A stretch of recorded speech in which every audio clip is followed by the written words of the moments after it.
I am probably the biggest pussy known to man when it comes to physical conflict. I will do just about everything in my power to avoid any sort of confrontation in my life, especially in public.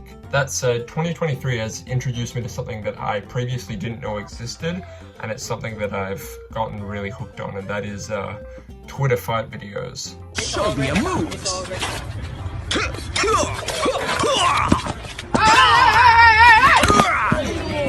I've developed a bit of a habit where I will lie in bed right before I go to sleep, and I will just scroll through a Fight Club account and just watch a shitload of videos of people kicking the absolute shit out of each other, and something about it is just so invigorating and just so exciting that it's amazing. And it seems like this isn't an experience that's unique to me, because these accounts have thousands of followers and they also have, you know, millions of views. So because of this newfound fascination, I thought it would be kind of interesting to create a fight thermometer based on cartoon characters and like characters, you know, that I grew up with as a kid, and essentially just rank them by like how likely I am to get, you know, destroyed by them, obliterated by them in a fight, or if I could whoop their ass. And I thought that'd be kind of interesting.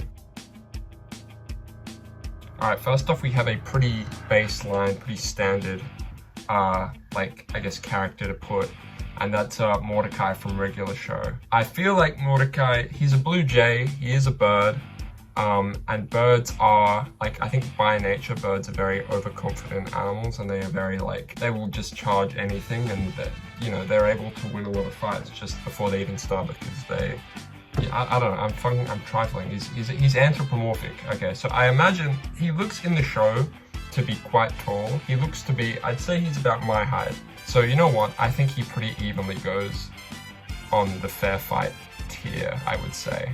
Because, like, I think if the chips are down, he could put up a good fight. He's sometimes portrayed as a bit wimpy, but I think he's got that dog in him a little bit. Like, if it was over a girl, I could really lose, but if it was fair, I think it's pretty fair. Next up is his mate Rigby, who's a lot more, I don't know why he's bigger on this. He looks huge on this little thermometer thing. I think I could probably take, like, Rigby pretty easily. Like, he's a little raccoon. He's like half the size of Mordecai. He's more overconfident than Mordecai. Like, he could probably, he's got the little man syndrome where he's like, but he might get lucky and, like, he's not gonna win. Alright, next up, Steven Universe. Now, Steven is interesting because he should be really, like, he's a powerful guy. How old is he? I think he's like 10. Let me check. So he's 14. That's quite young. But he has his abilities, he's got his powers. But he's such a pacifist that, the thing is with Steven, all of his abilities are defensive. Like, he has the shield, he has the bubble. So he could, like, wear me off. But at the end of the day, like, attacking wise, in this state that he's in, that I'm looking at him right now, he just has his, like, little meaty arms. I think I'd wail on him. Like, after his, like, shields are down, I get a good punch in. I think he's going out. I think he'd be a bit stronger than Rigby, I guess. In the human. That, again, that kind of screams baseline to me. That seems like another Rigby type encounter. How tall is Finn, actually? He's 5 feet tall? No, he's not. How old is he? How old?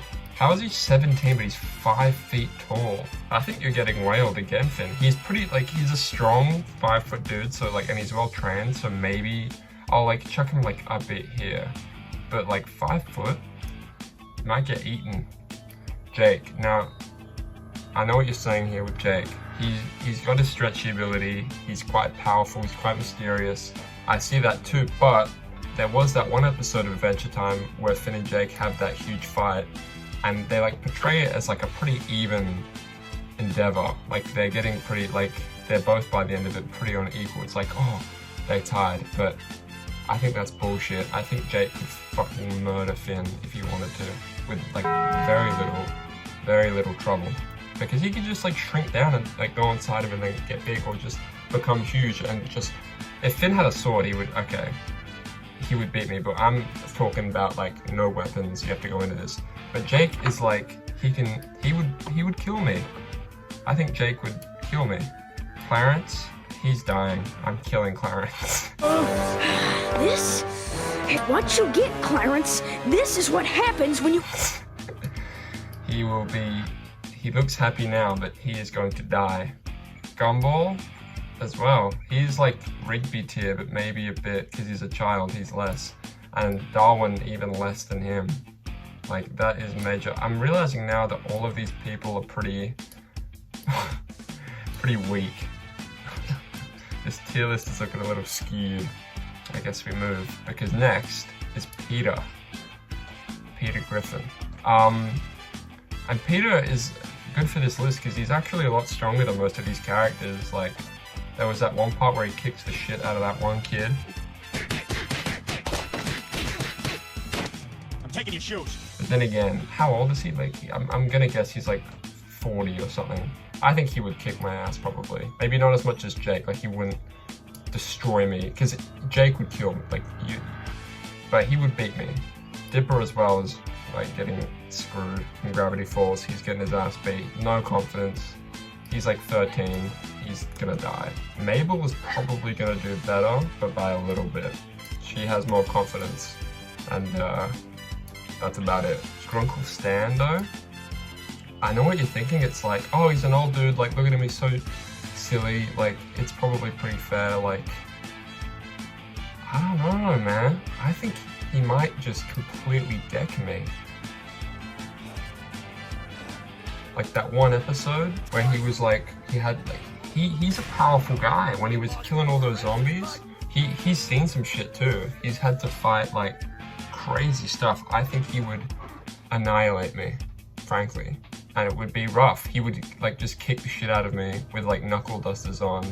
And it would just be like a bloody scene from like Scarface, and I would just be dead on the floor. But at least the next fight I'm winning because it's SpongeBob, and he's just like, I didn't even watch SpongeBob as a kid. I just threw him on there because I was like, people are gonna be fucking pissed if I don't include SpongeBob. I'm ripping SpongeBob apart. I'm picking him up and ripping him in half, and it's then gonna fight. It's just one more sponge, and I'm gonna rip him in half before I even get to word in. He's off the list. He's that shit. Freddy Fazbear. Again, it's interesting because I don't even know how I'm gonna fight him because he's like a bear and he's a robot. But he's gonna kill me, definitely. If he gets a hand on me, because I imagine he'd be quite slow, but I imagine like if he gets that like hold on your neck, if he gets a hold on, like it's game over. And I don't know how I would beat him. So I think he is like final boss level as well with Jake. Maybe even move Jake down. But yeah, that's it, that's the list. I think that's about right. That looks canon to me. So yeah. Of course she's a fucking woman, right? Come on, bitch! Out of here before I change my mind. You've been spared today. I hope you know that. I hope you know what chances you've been given. Leave me alone!